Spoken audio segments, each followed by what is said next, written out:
Alright everyone, wanted to make a quick video on my Chinese SKS rifle. This is basically probably one of the most no-frills rifles you can get. It's definitely the cheapest one I own. I mean, I got this dirt cheap. It was in appalling condition when I very first got it. All the wood was all dinged up and the varnish was about 8 layers thick. The metal was starting to corrode, it was rusty, it was full of cosmoly. I mean, even now it's still in not great condition, but I'm going to leave it like this because you know, it doesn't pretend to be something it's not. It's just a basic rifle. It's what you'd expect. Now, these were made by the Russians, actually during the Second World War, but never saw service, I don't believe.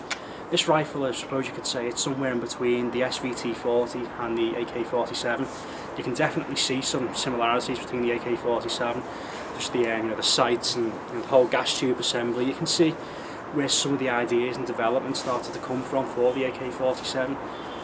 So this is the Chinese variant. This was made exactly 1950, and you can see the Chinese manufacturing stamp, and also serial number and some lettering there.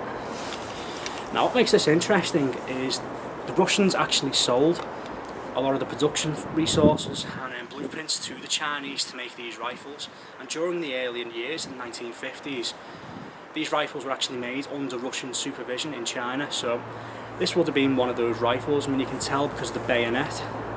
I believe later model Chinese SKSs had a blade type bayonet, whereas this has got the more traditional Russian pig sticker style that you'd find on a Mosin Nagant. But the rifle itself is very basic really. I mean, it's got a 10 round internal magazine, fires 7.62 by 39, which is these. Probably the most worldwide used cartridge. I mean, still in use to this day in pretty much every single conflict across the planet. Very effective cartridge. The rifle itself is known for being a workhorse. It just gets the job done. A lot of rifles today, modern rifles, are so over-engineered, you just know they probably won't be working in 10 or 20 years time, where they'll still be finding these in 100 years time. So, I bet everything I own on that. But the SKS itself, it's one of my favourite rifles just because it doesn't scream and shout about being something fancy. It's not like a lot of the German produced rifles of the Second World War. It just does the job, and it does the job very effectively. A lot of ranch owners in America absolutely love these. The Canadians absolutely love them as well. They're just solid, dependable rifles. You can do anything with them. I mean, they can be sporterized, they can be converted into tactical setups. You can use them for hunting, even self-defense.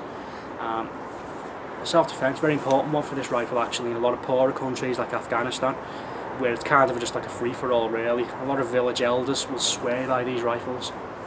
But yeah, it's just a very basic rifle. It's no thrills, it's very crude, and this one is in quite rough condition, but I just thought you'd like to see it. Try and give it a view down the sights if I can. Possibly not, but you can go and get a bit of a first-person perspective. You can see sort of the cross between the SVT-40 in some areas, but also the AK-47. As I say, it's an interesting rifle. I very much like it. I believe the price of these in America has been all over the place. You used to be able to get them for like $90, but then all of a sudden they shot through the roof when some of the import bans started coming in. Might as well show you the bayonet before I finish. Very easy to use actually. You just pull down the front and then it swings out, and then swing it up, locks in. Very effective. Doesn't need to be sharp. I believe if they're actually sharp, they'll just catch on like heavy wool clothing, and they'll break easier. Basic pig sticker like this will do the job any day of the week.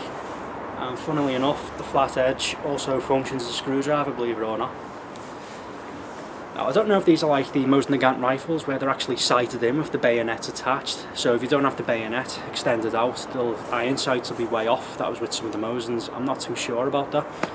But anyhow, yeah, SKS. You've probably seen one before, you'll see many in the future. This is my one, so cheers for watching.